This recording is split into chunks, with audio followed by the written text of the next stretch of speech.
Hello students, welcome to all on your beautiful classes science education hub. तो आज हम देखने वाले हैं एटॉमिक मास और एटॉमिक नंबर, आइसोटोप्स, आइसोबार। हालांकि ये चीज़ मैं जब स्ट्रक्चर ऑफ एटम तुमको बता रहा था तो वहाँ पे मैंने एटॉमिक मास के बारे में, ठीक है, और क्या होता है एटॉमिक नंबर, क्या होता है, ठीक है, उसको निकालना, कैलकुलेट करना, और आइसोटोप्स, आइसोबार, आइसोटोन, आइसोडायफर भी मैंने बताया था। तो जिसको आइसोटोप्स के बारे में जानना है, ठीक है, जो आइसोटर्म्स हैं उनके बारे में जानना है, तो वो सर्च करेंगे, ठीक है, जो है सर्च करना बाय साइंस एजुकेशन अब, तो अपने आप तुमको वो वीडियो मिल जाएगा। पर फिलहाल अगर ये चैप्टर में इस चीज़ की जिक्र है तो मैं तुम्हें ये पूरा बताऊंगा, एक्सप्लेन करूंगा, ठीक है। तो देखते हैं कि इसमें है क्या। देखो, मैंने तुम्हें पहले भी बता के रखा है और अब भी मैं बता रहा हूँ, ध्यान देना। एक मान लो कोई एलिमेंट लेते हैं हम x, ठीक है, x एलिमेंट लेते हैं तो उसमें दो चीज़ें हमें डिकोड करना बहुत इंपॉर्टेंट होता है। अगर तुम स्ट्रक्चर ऑफ एटम पढ़ रहे हो तो तुम्हें एटॉमिक नंबर और एटॉमिक मास के बारे में बहुत अच्छी से पता होना चाहिए। देखो, नंबर और मास के बारे में तुमको नहीं पता होगा तो प्रॉब्लम्स क्या क्या आ सकती है। बोहर का मॉडल तुम्हें समझ में नहीं आएगा, ठीक है। अभी एक और मोजले का एक्सपेरिमेंट है, तुमको वहाँ जगह पे प्रॉब्लम आएगी। तो ध्यान से देखो और समझने की कोशिश करो कि क्या है इसमें, ठीक है। देखो, यहाँ पे नीचे के साइड में क्या होता है, नीचे के साइड में हमारा होता है एटॉमिक नंबर, ऊपर साइड में इसका लिखाता है एटॉमिक मास, ठीक है। अब देखो ध्यान से, मैं तुम्हें लिख के बता रहा हूँ कौन सी चीज क्या है। ये एक्स है जो डिनोट करता है एलिमेंट को, एलिमेंट्स, ठीक है।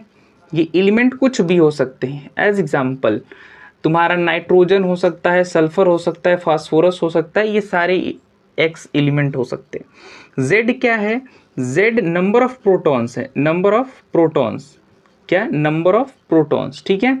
ए क्या है, नंबर ऑफ प्रोटॉन्स, इसी को क्या बोलते हैं, नंबर ऑफ प्रोटॉन्स को ही क्या बोलते हैं, एटॉमिक नंबर। इसी को क्या बोलते हैं, एटॉमिक नंबर, एटॉमिक नंबर, इसको क्या बोलते हैं, एटॉमिक नंबर, ठीक है। और ए को क्या बोलते हैं, ए को हम बोलते हैं atomic mass, atomic, atomic mass, atomic मास। देखो, एक एलिमेंट तुमको दिया जाएगा, उसमें नीचे की साइड में, ठीक है, तुम्हें एटॉमिक नंबर दिया जाएगा, ऊपर के साइड में एटॉमिक मास दिया जाएगा, एक्स कोई एलिमेंट होगा। फॉर एग्जांपल तुम्हें समझाने की कोशिश करता हूं, जैसे कार्बन हो गया, तो मैंने तुमको बताया था, जब मैं रिपीट कर रहा हूं ऐसा समझो, ठीक है, क्योंकि मैं एक बार पढ़ा चुका हूं। तो मैंने वहां पे बताया था तुमको कि क्या करना है, तुमको चेकआउट करना है इस चीज को, तुम्हें याद करना है, ठीक है, कि एटॉमिक नंबर 20 तक के एटॉमिक नंबर याद कर लो, या अब तुम 11th में आ गए हो तो यार कोशिश करो कि 50 तक तो कम से कम तुमको याद हो, ठीक है। तो 50 तक एटॉमिक नंबर और एटॉमिक मास को याद रखो दिमाग में, ठीक है। कैलकुलेशन करने में फिजिकल केमिस्ट्री में तुमको प्रॉब्लम नहीं होगी। तो यहाँ पे जेड, जैसे कि मैंने बताया, क्या होता है, एटॉमिक नंबर होता है। तो एटॉमिक नंबर कार्बन का क्या है, 6 होता है। एटॉमिक मास ए होता है, तो ऊपर साइड में ए लिखा जाता है। एटॉमिक मास कितना होता है, 12 होता है। देख रहे हो, ये सेम एज है, बिल्कुल है। यहाँ पे एक्स क्या है, कार्बन है, जेड क्या है, 6 है, और ए क्या है, 12 है, ठीक है। तो ये नोट करो। फिर मैं तुम्हें एक और चीज बताता हूँ, इसमें इलेक्ट्रॉन, प्रोटॉन और न्यूट्रॉन कैलकुलेट करना मैं तुम्हें बताता हूं। मैं बता चुका हूं, मैं फिर से बताता हूं तुमको, ठीक है। पहले अच्छा चलो ठीक है, देख लो इलेक्ट्रॉन, प्रोटॉन और न्यूट्रॉन कैसे कैलकुलेट करोगे। जो Z है, इसको क्या बोल रहे हैं हम, नंबर ऑफ प्रोटॉन, क्या बोल रहे हैं, नंबर ऑफ प्रोटॉन्स, ठीक है। और एक एटम, जैसे कि अभी हमने एटॉमिक थ्योरी के बारे में पढ़ी थी, जैसे ये एटम है, ठीक है, समझो ध्यान से, ये एटम था, इसके यहाँ पे मतलब न्यूक्लियस में पॉजिटिव चार्ज था, एक्चुअल प्रोटॉन और न्यूट्रॉन साथ में था, और न्यूट्रॉन जो होता है वो न्यूट्रल होता है, तुम्हें पता ही है, ठीक है। प्रोटॉन पॉजिटिव है, न्यूट्रॉन न्यूट्रल होता ही है, तो ओवरऑल जो इस पे कितना हुआ चार्ज, पॉजिटिव चार्ज हुआ। तो Z हम क्या बोल रहे हैं, एटॉमिक नंबर। तो नंबर ऑफ प्रोटॉन्स जब भी तुम्हें निकालना हो तो क्या निकालोगे, atomic number equal to number of electron, number of electron. इसको नोट करो, अगर तुम्हें नंबर ऑफ प्रोटॉन और नंबर ऑफ इलेक्ट्रॉन को कैलकुलेट करना है तो सिर्फ तुम्हें एटॉमिक नंबर से तुम्हें पता चल जाएगा कि उसमें कितने नंबर ऑफ इलेक्ट्रॉन है, कितने नंबर ऑफ प्रोटॉन है। ठीक है, तो समझ गया ना कि एटॉमिक नंबर हमें याद करना क्यों जरूरी है। एटॉमिक नंबर याद रहेगा तो तुम सीधा देख के बता सकते हो कि इसके अंदर प्रोटॉन कितने हैं, इलेक्ट्रॉन कितने हैं। अगर तुम बता दिए प्रोटॉन और इलेक्ट्रॉन कितने हैं तो न्यूट्रॉन तो आसानी से आ सकता है।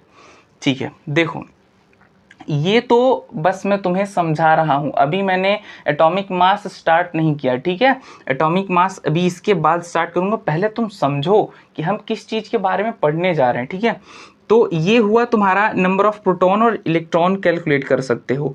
न्यूट्रॉन कहाँ से कैलकुलेट करोगे? न्यूट्रॉन को कैलकुलेट करने के लिए सीधा सिंपल सा है, तुम a माइनस जेड करो। क्या करो? a माइनस जेड करो। n मतलब ये number of neutrons, number of neutrons, ये न्यूट्रॉन्स के नंबर हैं। ठीक है, a माइनस जेड मतलब हम एटॉमिक मास में से क्या कर रहे हैं, एटॉमिक नंबर को हम क्या कर रहे हैं, माइनस कर रहे हैं, जिससे हमें क्या मिल जा रहा है, नंबर ऑफ न्यूट्रॉन मिल रहे हैं। ठीक है, तो इस चीज को, ये बेसिक, बहुत बेसिक सी चीज है, ये चीजें तुम्हें आनी चाहिए। इसको पहले तुम आराम से नोट कर लो, फिर उसके बाद मैं तुम्हें बताता हूँ एटॉमिक मास क्या होता है। ठीक है, एटॉमिक मास होता क्या है, मेरे हिसाब से नोट कर ही लिए हो गया, साथ साथ में नोट करो और अच्छी चीज है, तुम्हारा भी टाइम बचेगा, हमारा भी टाइम बचेगा।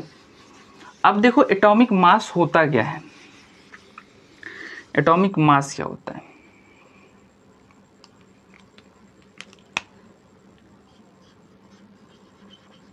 Atomic mass, what is atomic mass? Atomic mass होता है Z plus N, Z plus N. अब तुमको समझाता हूं कि why atomic mass is Z plus N. थोड़ा सा तुमको कंफ्यूजिंग लगा होगा, मैं तुम्हें समझाता हूं, बिल्कुल कंफ्यूजिंग चीज नहीं है। हमने एटॉमिक थ्योरीज पढ़ी है, इसी चैप्टर में हमने एटॉमिक थ्योरीज पढ़ी हैं, और अब ध्यान से देखो, समझने की कोशिश करो। ये था हमारा न्यूक्लियस, ये हमने देखा था, इलेक्ट्रॉन्स यहाँ पे जो है इसके अराउंड होते हैं। यहाँ पे क्या होता है, न्यूक्लियस के पास प्रोटॉन होता है और न्यूट्रॉन होता है। ठीक है, हुआ क्या इसमें कि हमने एटॉमिक मास को Z प्लस एन क्यों, यहाँ पे Z मतलब एटॉमिक नंबर, मतलब number of proton, number of proton, number of proton. ठीक है, n क्या है, number of neutron, number of neutron, number of neutron. ठीक है, नंबर ऑफ न्यूट्रॉन। आप समझने की कोशिश करो, एटॉमिक मास याद रखो, हमेशा याद रखो इस चीज को कि जो एटॉमिक मास होगा P प्लस एन होगा, मतलब Z प्लस एन। P को ही हम क्या बोल रहे हैं, प्रोटॉन्स को हम Z बोल रहे हैं ना, तो Z प्लस एन होगा, मतलब प्रोटॉन का वेट और न्यूट्रॉन का वेट को मिला दोगे तो तुम्हारा न्यूक्लियस का वेट हो जाएगा, और न्यूक्लियस का वेट ही ओवरऑल क्या होता है, एटम का वेट होता है।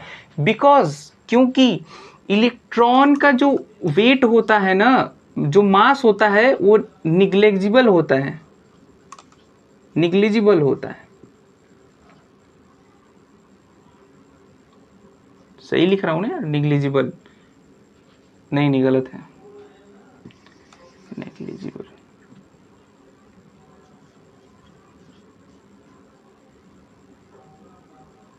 निग्लेक्टेड, ठीक है, निग्लेक्टेड मानते हैं। तो हम इलेक्ट्रॉन का जो मास होता है निग्लेक्टेड मानते हैं। देखो लॉजिकल सी बात ये है, हम इलेक्ट्रॉन को निग्लेक्टेड क्यों मान रहे हैं? अच्छा मुझे तुम एक बात बताओ, अगर हम इलेक्ट्रॉन के मास को निग्लेक्टेड नहीं माने, ठीक है, तो क्या होगा? इलेक्ट्रॉन कभी शेयरिंग करेगा? देखो अगर इसका मास बहुत ज़्यादा हो जाएगा, इसका मास बहुत ज़्यादा हो जाएगा इलेक्ट्रॉन का, तो क्या वो किसी अपने सबसेल से उठ के किसी दूसरे एटम के जो है सबसेल में जा पाएगा? मतलब ये शेयरिंग कर पाएगा क्या? नहीं कर पाएगा ना। ये क्या है, बहुत ज़्यादा वेट है इसका, प्रोटॉन प्लस न्यूट्रॉन बहुत ज़्यादा वेट हो जाता है। मेरे हिसाब से 1800 के अराउंड कुछ हो जाता है वेट इसका, तो इसका वेट बहुत जाता है। अच्छा कभी सुने हो कि प्रोटॉन को हमने शेयर कर दिया? नहीं, हम प्रोटॉन या न्यूट्रॉन को शेयर ही नहीं कर सकते, या किसी भी बॉन्डिंग में हम उसको शेयर नहीं कर सकते। हम शेयर किसको कर सकते हैं? इलेक्ट्रॉन को शेयर कर सकते हैं।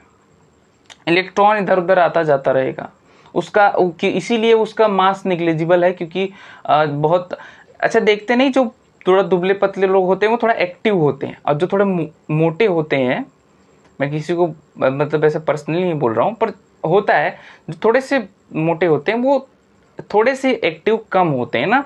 तो इस कॉन्सेप्ट को भी अगर थोड़ा सा लगाओगे तो प्रोटॉन प्लस न्यूट्रॉन बहुत ज़्यादा हो जा रहा है इसका वेट, जिसके कारण ये कहीं भी शेयरिंग में नहीं जाता। पर जो इलेक्ट्रॉन होता है वो निग्लेक्टेड माना जाता है उसका मास, तो वो जो है शेयरिंग कर लेता है। तो इसीलिए एटॉमिक मास को हमने क्या बोल दिया है, Z+N बोला है, एटॉमिक मास Z+N, क्योंकि इलेक्ट्रॉन का मास निग्लेजिबल होता है। तो जो Z होगा वो टोटल किसके बराबर होगा, न्यूक्लियस के वेट के बराबर होगा। समझ गए? तो एटॉमिक मास किसके बराबर हो जाएगा, atomic mass equal to nuclear weight, nuclear weight जो होगा वही क्या हो जाएगा, एटॉमिक मास का वेट हो जाएगा। समझ गए? तो जो न्यूक्लियर वेट होगा वही एटॉमिक मास का वेट हो जाएगा। अब देखो, ये तो हो गया तुम्हारा, हमने एटॉमिक मास के बारे में देख लिया। जब भी तुम्हें कोई, मान लो हम दे रहे हैं कार्बन, ठीक है, नाइट्रोजन और ऑक्सीजन, हमने 3 एलिमेंट तुम्हारे सामने रखे, ध्यान से देखो, 3 एलिमेंट तुम्हारे सामने रखे और हमने तुमसे क्वेश्चन कर दिया कि हमें इसका एटॉमिक मास बताओ, हमें इसका क्या बताओ, एटॉमिक मास बताना है तुमको। ठीक है, कैसे बताओगे, इसका कितना होता है, इसका एटॉमिक नंबर कितना होता है, एटॉमिक नंबर, इसका एटॉमिक नंबर कितना होता है 6, इसका 7, इसका 8, करेक्ट है? क्या मैं सही हूं? इतना तो तुमको पता होगा। अगर मैं पूछ लूं एटॉमिक मास, एटॉमिक मास, ठीक है, एटॉमिक मास कितना हो जाएगा, इसका 12 हो जाएगा, इसका 14 हो जाएगा, इसका 16 हो जाएगा। ये भी एक तरीका है याद रखने का। कैसे याद रखने का तरीका है, सीधा एटॉमिक नंबर को डबल करो, सीधा, कुछ मत करो। ये एक छोटी सी ट्रिक है, ट्रिक भी नहीं है, ये एक कॉन्सेप्ट है। तुम्हें एटॉमिक नंबर दिया हुआ है, सीधा उसको डबल करो, सीधा उसको डबल करो, तुम्हें एटॉमिक मास मिल जाएगा। ठीक है? और अगर तुम देखना चाहो तो यहां से भी देख सकते हो। ठीक है, नंबर ऑफ प्रोटॉन्स कितने हैं, 6 हैं। ठीक है, और इसके अंदर अगर न्यूट्रॉन्स अब निकालना चाहो तो न्यूट्रॉन भी निकालोगे, कितना आएगा, 6 आएगा। तो 6 + 6 कितना आएगा, 12 आएगा। ठीक है, मैं तुम्हें करके बताता हूं, देखो। फॉर एग्जाम्पल, एक टाइम के लिए मान लो कि तुमको पता है वैल्यूज, कार्बन 6 है, ये 12 है इसका एटॉमिक वेट। तुम्हें इसमें नंबर ऑफ इलेक्ट्रॉन और प्रोटॉन पता हो गए, कितने हो गए, 6। तो प्रोटॉन कितना हो गया, 6। ठीक है, इसको जेड बोल सकते हैं क्या, बिल्कुल बोल सकते हैं इसको जेड। अगर हम एन निकालना चाहें, एन निकालो, 12 - 6 में क्या होता है, ए माइनस जेड कितना हो जाएगा, 6। तो हमने क्या देखा था, मास क्या होता है, मास क्या होता है, Z+N होता है। तो Z कितना है, 6 + N कितना है, 6 कितना हुआ, 12। तुम्हारा मास कितना है, 12 है। समझ गए?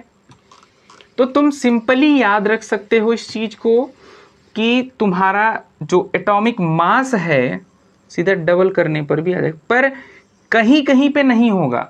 फॉर एग्जाम्पल, क्लोरीन क्या है, क्लोरीन का एटॉमिक नंबर 17 होता है, बट एटॉमिक मास कितना होता है, 34 होना चाहिए इस हिसाब से, पर होगा कितना, 35.5। कहीं कहीं पे ये वैल्यूज चेंज है। वो एवरेज एटॉमिक मास का जब कॉन्सेप्ट में पढ़ा रहा था, इसके पिछले लेक्चर में मैंने एवरेज एटॉमिक मास के कई क्वेश्चन कराए। ठीक है, तो जब एवरेज एटॉमिक मास पढ़ा रहा था तो मैंने बताया था कि ऐसा क्यों होता है। ठीक है, समझ गए? तो एटॉमिक मास क्या होता है, Z+N, मतलब Z क्या है, नंबर ऑफ प्रोटॉन, N क्या है, नंबर ऑफ न्यूट्रॉन। ठीक है, तो number of proton, number of neutron को हम क्या बोलते हैं, एटॉमिक नंबर, जिसको हम न्यूक्लियर वेट भी बोलते हैं। आई होप तुमको ये बात समझ में आ गई। 2 टॉपिक एटॉमिक, मतलब तुम देख रहे हो एटॉमिक मास को समझने में तुम एटॉमिक नंबर को भी समझ जा रहे हो ना। तो ये चीज होती है, और ये चीज का कोई डिफिनेशन नहीं है। ठीक है, अगर तुम डिफिनेशन में घुसोगे कंफ्यूजन होगी, बस तुम चीजों को समझने की कोशिश करो। ठीक है, तो 11th में बस ये है कि तुम समझो। ठीक है। ये जो छोटी छोटी चीजें हैं उसको समझो। हाँ, तुम्हें जो थ्योरी पढ़नी है वो पढ़नी है रदरफोर्ड के मॉडल की थ्योरी, जे थॉमसन के मॉडल की थ्योरी, ठीक है, बोहर के मॉडल की थ्योरी। ये छोटी छोटी चीजें, तो इसको इस तरीके से समझो ताकि बहुत ज्यादा डाटा ओवरलोड ना हो तुम्हारे दिमाग में, तुम्हें चीजें समझ में आए, ठीक है। तो समझ गए। और तुम्हें एक मैंने क्लियर कर दिया एटॉमिक नंबर क्या होता है, एटॉमिक मास क्या होता है, मैंने ये भी बता दिया। अब तुम्हें मैं लिखवा देता हूं। अच्छा, एक काम करो, इसको नोट करो, मैं तुम्हें 20 तक का एटॉमिक नंबर और एटॉमिक मास लिखवा देता हूं, उसको बकायदे याद कर लेना। जिसने अभी तक नहीं याद किया है, अभी तक जिसने समझा भी नहीं है एलिमेंट को, तो वो कम से कम क्या करो, याद कर लो। 10th से आए हो 11th में, मुझे पता है इतना नहीं किया होगा, या अगर किया होगा तो बहुत अच्छी बात है, पर फिर भी मैं तुम्हें करा दे रहा हूँ, ठीक है। तो इतनी चीज़ों को याद कर लो, ठीक है। मैं साइड हूँ, इसको ज़रा नोट कर लो, तो फिर आगे बढ़ते।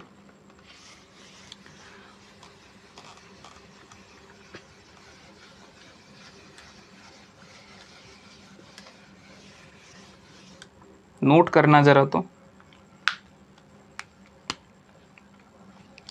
यहाँ पे नोट करना एटॉमिक नंबर, एलिमेंट, ठीक है। फर्स्ट क्या कॉलम में होना चाहिए, element,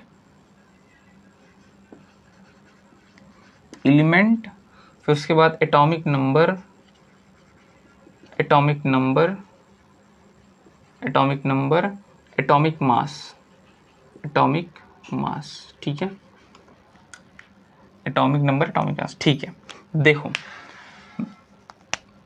hydrogen, helium, lithium, beryllium, boron, carbon, nitrogen, oxygen, fluorine, neon, sodium, magnesium, aluminium, magnesium, aluminium, ठीक है, सिलिकॉन, फास्फोरस, सल्फर, ठीक है, सल्फर, ठीक है।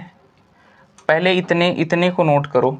देखो, मैं एकदम एग्जैक्ट सामने लिख रहा हूँ, ठीक है। हाइड्रोजन का एटॉमिक नंबर कितना होता है, 1, हीलियम का 2, लिथियम का 3, बेरिलियम का 4, ऐसे मैं कर दे रहा हूँ, नहीं तो तुम कंफ्यूज हो गए यार।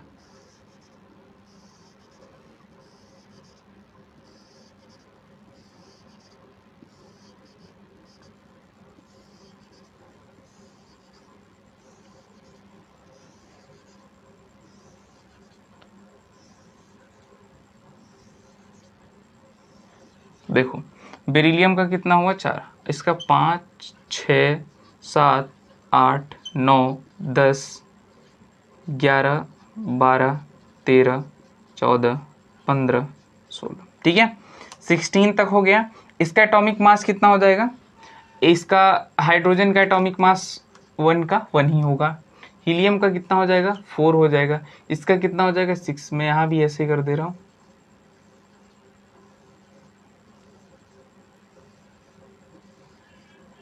मैं जिस पैटर्न में तुम्हें लिखा रहा हूं उसी पैटर्न में तुमको याद करना है। मतलब एटॉमिक नंबर और एटॉमिक मास देख रहे हो, और एलिमेंट, इस सोडियम 11th अगर नंबर पे है तो ये समझ के चलो कि एटॉमिक नंबर उसका 11th ही होगा, ठीक है। तो देखो, 6, 8, 10, 12, 14, 16, 18, 20, 23। देखो, 11 का 22 होना चाहिए, पर 20 अगर देखोगे ऐसे, अगर जो सीक्वेंस चला रहा है, होना 22 चाहिए हमारे हिसाब से, पर होता जो एक्चुअल है 23। ये कितना हो जाएगा, 24, 26, 28, 30, 32, ठीक है। पहले इतनी को नोट करो, फिर बताते हैं, ठीक है। नोट कर लिए,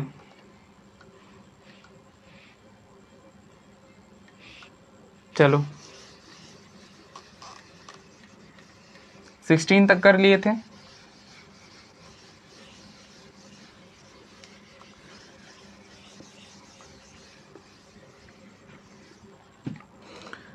देन सल्फर, क्लोरीन, सल्फर के बाद क्लोरीन, आर्गन, ठीक है, पोटेशियम, कैल्शियम, 17, 18, 19, 20, इसका कितना होगा 17 होगा, इसका 18, इसका 19, इसका 20, ठीक है। इसका एटॉमिक वेट कितना होगा 35.5।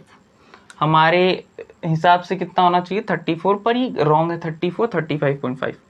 इसका कितना होना चाहिए 39.9, इतना ही होता है शायद, ठीक है। 36 ले सकते हैं, 36, 37, इसका भी सेम ही होता है। रुको बताते हैं एग्जैक्ट वैल्यू, देखो एग्जैक्ट वैल्यू इसकी नहीं होती। 36 तुम ले सकते हो पर अराउंड 37 होता है। 19 का तो 39.9, इसका कितना हो जाएगा 40, ठीक है। तुम ये ले सकते हो, तो इसको नोट कर लो। और अगर तुम्हारे पास पीरियोडिक टेबल ना हो तो मैं पीरियोडिक टेबल की पूरी की पूरी पिक जो है मैं चैनल पे अपलोड कर दूंगा, तुम वहाँ से ले लो।